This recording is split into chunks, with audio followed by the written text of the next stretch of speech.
Bom dia, paz do Senhor Jesus. Bom dia, paz do Senhor. Hoje vamos continuar números 30, 31 e 32. Leia aí completo na sua casa para entender direitinho a palavra. Não se esqueça de curtir o vídeo, de comentar, compartilhar, se inscrever no canal para chegar mais vidas em prol do reino do Senhor, tá bom? Vamos orar? Senhor, obrigada, Pai, por mais uma vez estarmos aqui. Abençoe esse devocional, fala conosco, nos dá sabedoria, entendimento, nos ajuda a guardar a Tua palavra, a viver a Tua palavra. Abençoa o Teu povo, liberta, cura e salva através da Tua palavra, em nome de Jesus. Amém. Eu vou ler aqui no 31, que o título diz: Israel conquista Midian. O Senhor disse a Moisés: vingue-se dos midianitas pelo que fizeram aos israelitas. Depois disso você morrerá e será reunido aos seus antepassados. Então Moisés disse ao povo: escolham e armem alguns homens para lutarem na vingança do Senhor contra Midian. No 7. Atacaram Midian como o Senhor havia ordenado a Moisés e mataram todos os homens. 9. Os israelitas capturaram as mulheres e as crianças midianitas e tomaram como despojo o gado, os rebanhos e toda a riqueza deles. 14. Moisés, porém, se enfureceu com os generais e os capitães que voltaram da batalha. Por que deixaram viver todas essas mulheres? Perguntou ele. Foram justamente elas que seguiram o conselho de Balaão e fizeram os israelitas se rebelarem contra o Senhor no incidente em Peor. Foi por causa delas que uma praga feriu o povo do Senhor. Esse texto fala sobre o texto lá do 25, número 25, que diz no 25:1. Enquanto estava acampado em Sitim, os homens de Israel começaram a manter relações sexuais com mulheres moabitas da região. Essas mulheres os convidaram para os sacrifícios a deuses e o povo participou da festa e adorou os deuses de Moabe. Assim os israelitas prestaram culto a Baal em Peor e a ira do Senhor se acendeu contra o povo. Aqui, os israelitas estavam acampados ali, né, em Sitim, e eles foram, contaminados, seduzidos e contaminados, né, pelas mulheres moabitas, porque elas tiveram relações com eles, né, e elas convidaram ele para fazer sacrifício aos seus deuses. Então eles foram contaminados ali, por causa desses deuses, eles se misturaram, foram influenciados e prestaram culto a Baal. E a ira do Senhor se acendeu. E ali 24 mil pessoas tinham morrido. E no meio disso, um dos homens... Cadê aqui? No 6. Nesse momento, enquanto todos choravam à entrada da tenda do encontro, um israelita levou para dentro de sua tenda uma mulher midianita, diante dos olhos de Moisés e de toda a comunidade de Israel. Quando Finéias, filho de Eleazar e neto do sacerdote Arão, viu isso, levantou-se e saiu do meio do povo. Pegou uma lança, correu atrás do homem até o interior de sua tenda e atravessou o corpo do homem e da mulher, na altura do estômago, com um só golpe. Então a praga contra os israelitas cessou. E aí o Senhor disse a Moisés: Finéias, filho de Eleazar e neto do sacerdote Arão, afastou a minha ira dos israelitas, ao demonstrar tamanho zelo por mim no meio deles, evitando que eu destruísse os israelitas na ira do meu zelo. Então Finéias, ele viu a situação, né? Eles erraram em estar mantendo relações sexuais, prestaram culto aos deuses lá e a Baal, e ainda o cara, né, tem a audácia de, no meio daquela situação, daquele chororô, ele pegou uma mulher e correu para dentro da tenda.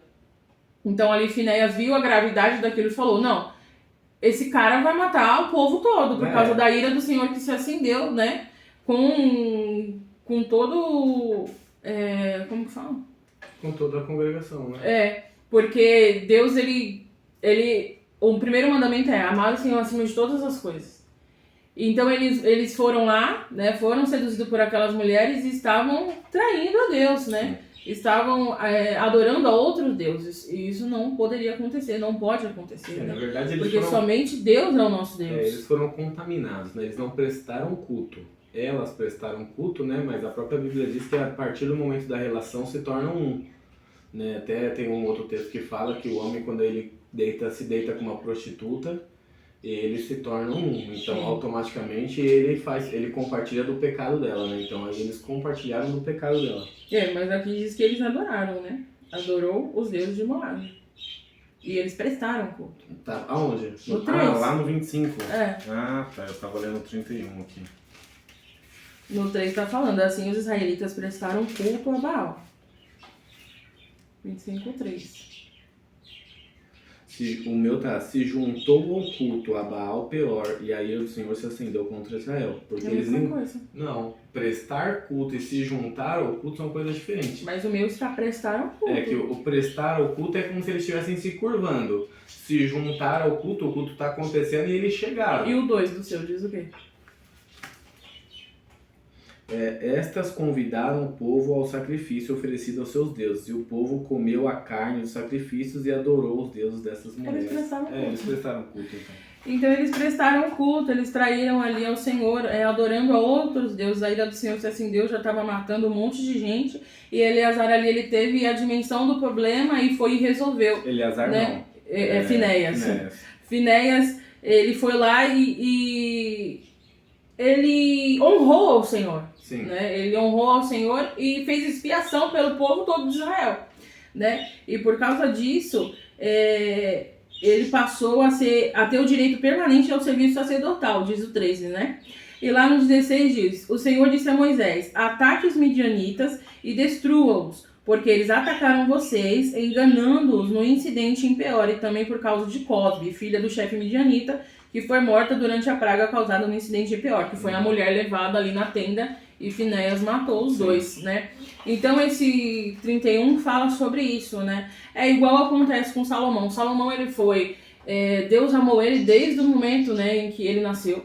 Ele era escolhido ao seu sucessor de Davi. Ele teve ali o momento dele com Deus, a intimidade dele com Deus. Ele cresceu muito, teve sabedoria, né? Que Deus deu a chance dele pedir o que ele quisesse. Ele pediu sabedoria ao Senhor. Então Salomão teve uma história linda com Deus. Mas ao se relacionar com mulheres estrangeiras, mulheres do Egito, o que aconteceu? Ele também se corrompeu. Era corrompeu a palavra, não era contaminado, era corrompido. Era essa a palavra. Ele se corrompeu. Ele se juntou ali com aquelas mulheres e começou a adorar a outros deuses.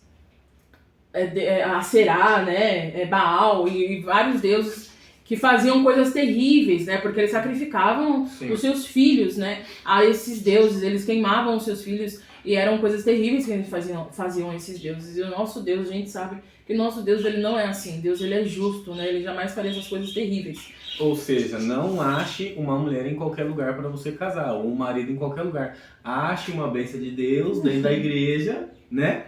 E pelo menos os dois são instruídos na palavra.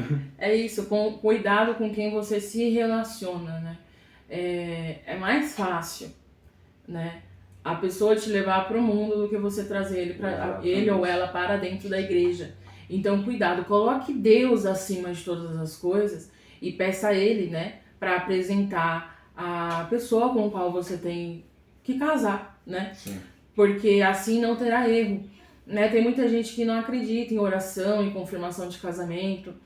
Mas eu acho que quando você é aquilo que você quer que a pessoa seja pra você... É que a questão não é acreditar na confirmação do casamento, mas Deus confirma porque vê o temor da pessoa de sair dos caminhos dele. A mesma treta do Finéias aqui.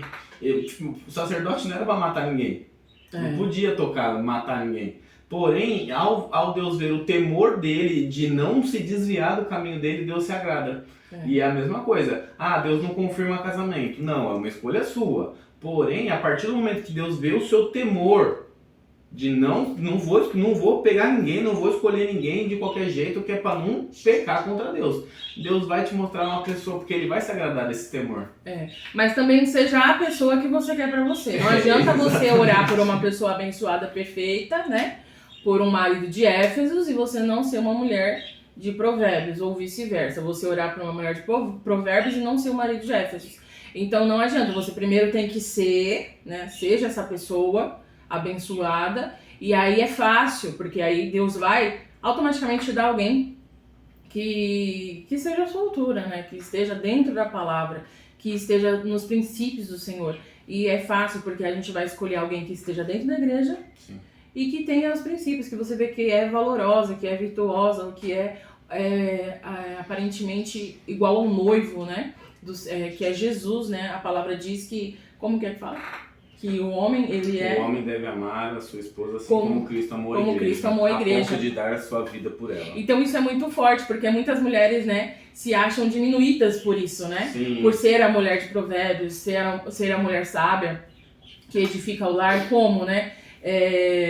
Estando... Como que fala, gente? As palavras sobre a proteção do seu marido. Não, né? é a palavra que as feministas não gostam de ouvir. Sobre a submissão. A submissão, né? A submissão. Então muitas mulheres se acham diminuídas por causa disso. Mas não, nós somos ajudadoras, né? A gente está ali do lado do homem ajudando, né? E eu acho que é mais difícil ser um homem de Éfeso, ser um homem igual ao noivo, ser igual a Cristo, do que ser uma mulher submissa ao marido. Eu acho que é bem mais difícil. A ponto de dar a vida é complicado. É bem né? mais difícil para o homem do que para a mulher. Então tem que ser sábia, né? E tem também que ser sábio. Mas se já escolheu e não dá tempo de corrigir mais, dá tempo sim, né? Se não deu tempo de escolher certo, ainda dá tempo de corrigir. Basta fazer a parte B do que você falou, né? Ser uma pessoa que você gostaria que a outra pessoa fosse para você. Então dá tempo de corrigir. Né? Dá tempo ainda de ser feliz no casamento. Dá tempo. Não é de só corrigir as estrebeiras. Não é só a mulher que deve ser sábia e virtuosa. O homem também tem que ser como Cristo, né? Que amou a igreja, que dá a vida pela igreja, que cuida, protege a sua esposa, seu filho, a sua casa. Então homens também se atentem, né? Porque eu vejo que é muita paulada em cima da mulher nisso. E não é só a mulher, né? Não, mas se a gente for avaliar a Bíblia toda, é sempre vocês que desviam nós. É verdade. Por quê? Porque a mulher tem essa sedução. Tem esse sorriso lindo. E vocês são fracos. E ó, ferrou com nós. E vocês são fracos, então a gente praticamente tem todo o poder na mão. Basta você ser sábia, né? Porque basta você ser uma mulher de Deus, que Deus... Para, de graça, já tô perdida aqui, todas as palavras estão subindo ainda, ficar fazendo graça. A sua casa será abençoada se você olhar para você, não para os defeitos do outro. Isso não vai adiantar nada, isso não vai levar a nada, só briga. Então olhe para você, conserte você, né? E aí vai dar tudo certo, isso vai ajuntar e vai ser bênção para o Senhor.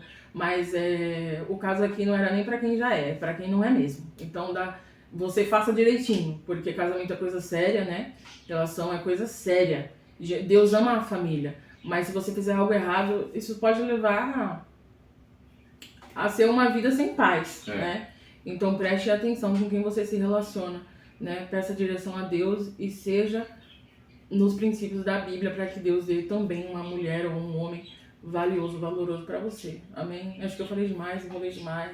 Não, Voltei. Você quer falar mais alguma coisa? Não, tá tudo certo. Tá bom? Amém? E tenha temor ao Senhor, assim como Finéias. Deus acima de todas as coisas. Tá? E depois a sua família, a sua casa. Né? Isso aí. Senhor, meu Deus, meu Pai, obrigada, Senhor, pela tua palavra. Senhor, mais uma vez por estar Nos ajuda, Senhor, a viver teus princípios, a tua palavra, o teu querer, obedecendo, Senhor, ser enviado contigo. Me ajuda, Senhor, os teus servos, Senhor, através dessa tela, entender essa palavra, Senhor, e escolher a pessoa certa, Deus, ser feliz em ti. Em nome de Jesus. Amém.